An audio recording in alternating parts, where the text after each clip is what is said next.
So, have you ever finished a long day of work, packed up your things, and suddenly realized you were just on pure autopilot for the last 8 hours? Yeah, we've all been there. You went through the motions, you fired off the emails, taught the lesson, ran the meeting, but your brain was barely even engaged in the process. It's the classic trap of the unexamined routine, that creeping, heavy feeling of professional busy work. But how do we actually snap out of it without just adding a bunch of exhausting new tasks to our already full plates? Well, welcome to this explainer. Today, we're diving into a concept that is absolutely vital for developing our professional practice, and that is critical reflection. Now, I know exactly what you might be thinking. For a lot of us, the word reflection sounds like a totally dreaded bureaucratic chore. But our core goal today is to completely flip that perception on its head.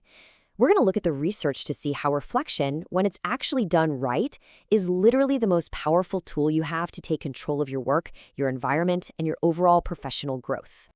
Okay, let's look at our roadmap for today. We'll start with the autopilot trap, move into redefining reflective thinking, then technical versus critical reflection, taking informed action, and finally, building a reflective culture. All right, section 1, the autopilot trap, breaking the routine of mindless work. Before we can truly understand what reflection is, we kind of have to debunk what it isn't. Educational philosopher Paulo Freire had this brilliant term for our default mode. He called it the banking concept of education. This is essentially the idea that knowledge is just a fixed body of facts, and the learner, or the professional, is basically an empty bank account just waiting for deposits. It's completely one-dimensional. You just sit there, patiently receive the facts, memorize them, and repeat them back. But true professional development requires what Freire calls dialogic pedagogy, which is an environment built on critical inquiry and actual dialogue. When we're stuck in that banking concept, we lose all our engagement and just become mindless receptacles. And then there's the other side of this autopilot trap, what educational scholar Stephen Brookfield calls the mandated confessional. Oh man, we have all felt the pain of this one. This is when your boss or your organization forces you to write a reflection for a performance review, and you feel this immense awkward pressure to invent some profound, life-altering transformation just to satisfy a rubric. You find yourself writing things like, I used to hold this terrible assumption, but now I'm completely transformed by this mandatory Tuesday seminar. It's wild. It basically becomes this bizarre power play, a bureaucratic measurement of your inner soul rather than a legitimate tool for growth. True reflection is absolutely not a mandatory confessional. Which brings us to section 2, redefining reflective thinking, going beyond just remembering what happened. I'm super excited to ground our understanding here with the words of philosopher John Dewey. He defines reflective thought as the active, persistent, and careful consideration of any belief or supposed form of knowledge in the light of the grounds that support it. I want you to really notice the words he uses there. Active, persistent, careful. So the crucial point is that true reflection isn't just loosely trying to remember what happened at the office today. It requires active investigation. It means turning a topic over in different lights, kind of like picking up a rock to see what's hidden underneath it, making sure nothing significant gets overlooked. Dewey also gives us this incredible metaphor to explain when this process actually happens. He says thinking begins in a forked road situation. Basically, it starts with ambiguity. It starts with a dilemma. Reflection doesn't just magically happen out of thin air. It genuinely requires a state of perplexity, hesitation, or doubt. So when you're confused by something at work, or when a big project completely fails, that doubt isn't a weakness at all.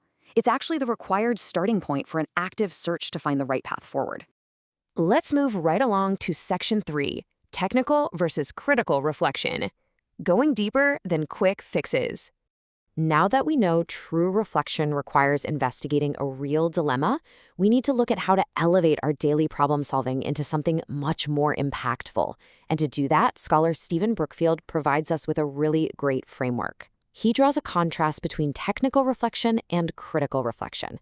Technical reflection is honestly what we do most of the time. We reflect on, say, the timing of our coffee breaks, how to optimize our screen time, or whether we should push a deadline. It's procedural. It's all about quick fixes. But reflection becomes critical when we go a layer deeper. Critical reflection happens when we start questioning our underlying assumptions. It's when we look at the social contexts and the actual power dynamics operating in our workplaces. It's the shift from asking, how do I fix this broken projector, to asking, who is actually being advantaged or disadvantaged by the way I'm running this meeting? Jumping into section 4, taking informed action. From theory to practical professional development. Okay, so we've talked a lot about high-level philosophy, but how do we actually use this stuff to get better at our jobs? Well, I want to highlight this really powerful visual metaphor from Brookfield. He says that developing a rationale of your basic beliefs acts like a pedagogic gyroscope. Think about what a gyroscope actually does, right? It stabilizes things. When you critically reflect, you build this informed commitment to your work. So when chaos inevitably hits, or when you get swept up by organizational forces you have zero control over, knowing why you believe what you believe is what keeps you balanced. It ensures your actions are justified and deliberate instead of just panicked guesswork. So, how do we actually build that gyroscope? Researchers Bood, Keogh, and Walker put together this highly usable step-by-step checklist for turning our everyday experiences into real learning.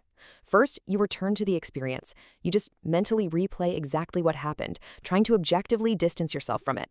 Second, you attend to the feelings. You have to work through the emotions that might be coloring your perspective.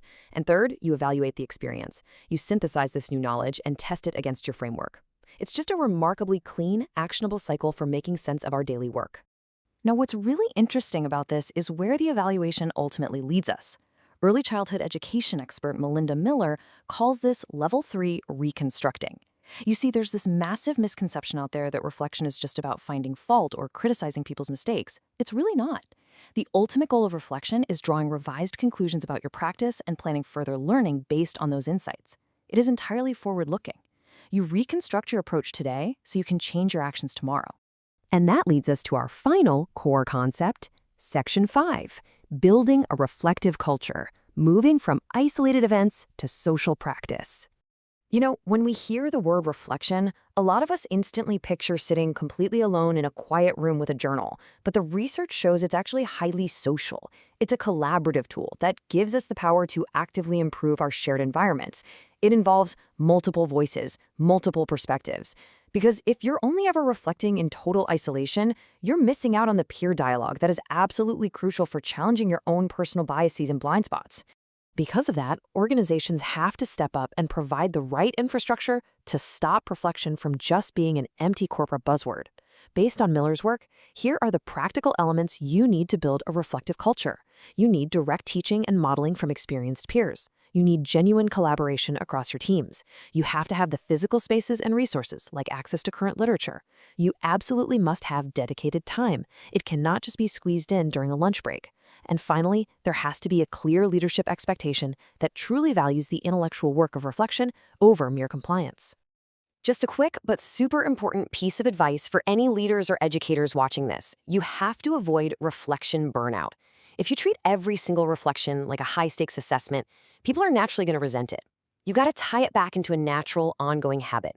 Keep it simple, maybe a low-key portfolio prompt or just a routine 5-minute debrief at the end of a project. When you make it an organic part of the day, it completely stops being that dreaded mandatory confessional we talked about at the start, and it just becomes a way of life. To wrap up this explainer, I want to leave you with one final provocative question to chew on as you head into your workday tomorrow. Who is really benefiting from your unexamined routines? Seriously, think about it. When we just go with the flow and accept the autopilot trap, we surrender our own power to shape our professional practice. Critical reflection is your tool to take that power back, to navigate those tricky forked road situations with real clarity, and to turn your daily grind into profound professional growth. So keep questioning, keep reflecting, and thanks so much for joining me on this explainer.